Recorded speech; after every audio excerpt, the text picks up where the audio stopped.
ইণ্ডোনেছিয়াত ভাৰতৰ বিজয় নিশান উৰুৱালে অসমৰ ৰাজু গগৈয়ে।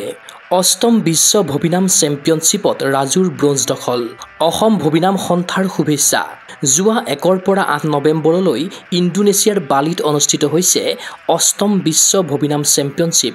এই প্ৰতিযোগিতাত ভাৰতক দ্বিতীয়টো পদকৰ উপহাৰ দিলে অসম সন্তান ৰাজু গগৈয়ে।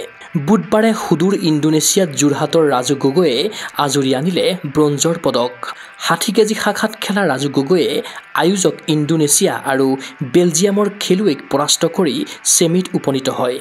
ছেমি ফাইনেলত ৰোমানিয়াৰ হাতত পৰাস্ত হৈ লাভ কৰে ব্ৰঞ্জৰ পদক। পদক জিনি যোৰহাটৰ ৰাজু গগৈৰ মুখত বিৰিঙিল আনন্দৰ হাঁহি। সমৰ কলাৰ সৈতে বিগত 25টা বছৰে জড়িত হৈ থকা ৰাজুৱে ইয়াৰ পূৰ্বে নিজা কেৰিয়াৰত ভাৰতক কেতিয়াও প্ৰতিনিধিত্ব কৰাৰ সুযোগ লাভ কৰা নাছিল। কিন্তু সৰুৰে পৰাই ভাৰতীয় দলৰ জাৰ্চি পিন্ধি খেলাৰ আছিল দুৰ্বাৰ হেঁপাহ আৰু সপোন।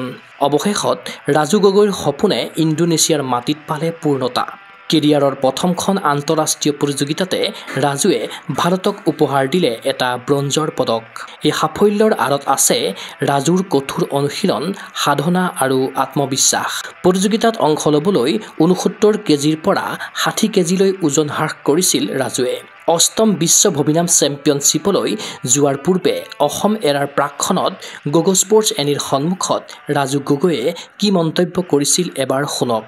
ভাল লাগিছে আৰু আপোনাৰ নিজৰ দেশৰ হৈ খেলাৰ সপোনটোতো সকলোৰে থাকে আৰু আপোনাৰ আমি মাৰ্চেল আৰ্ট কৰা বহুত বছৰে 25 বছৰে হ'ল এতিয়া মাৰ্চেল আৰ্ট থকা, কিন্তু এইবাৰহে পাইছোঁ আপোনাৰ ইণ্ডিয়া হৈ ৰিপ্ৰেজেণ্ট কৰিবলৈ। বহুত ভাল অনুভৱ আৰু বহুত ভাল লাগিছে আৰু পাপু ছাৰক বহুত ধন্যবাদ জনাইছোঁ, কাৰণ আমাক ইমানখিনি আগবঢ়াই নিয়াৰ কাৰণে আৰু বহুত ছাপোৰ্ট কৰিছে পাপু ছাৰে। আৰু আমি আশাবাদী আৰু অসমবাসী ৰাইজক আমি আশীৰ্বাদ কৰিবলৈ জনাইছোঁ যাতে আমি অসমলৈ তথা ভাৰতলৈ যাতে আমি গ'ল্ড মেডেল লৈ আনিব পাৰোঁ। প্ৰিপেৰেশ্যনটো বহুত বেছি টাফ হৈছে, কাৰণ মোৰ ৱেইট আপোনাৰ 9 কেজি মই মানে কমাবলগীয়া হৈছে আৰু 9 কেজি কমাই এতিয়া মই আপোনাৰ 69ৰ পৰা 60 ৱেইটত মই ৰিপ্ৰেজেণ্ট কৰিম মানে ইণ্ডিয়াৰ হৈ।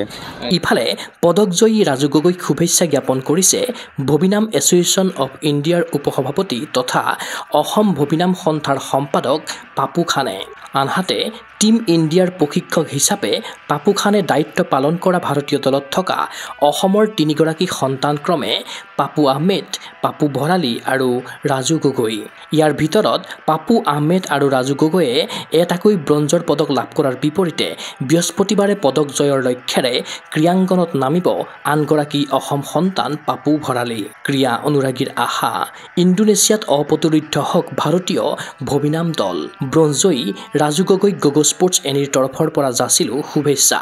নিউজ ডেস্ক ৰিপৰ্ট গগো স্পৰ্টছ এনি। ফিজিকেল এডুকেশ্যন বিষয়ত ডিগ্ৰী পাঠ্যক্ৰমৰ কাৰণে অসম তথা উত্তৰ পূৰ্বাঞ্চলৰ প্ৰথমখন শিক্ষানুষ্ঠান অভিৰুচি ইনষ্টিটিউট অৱ ফিজিকেল এডুকেশ্যন।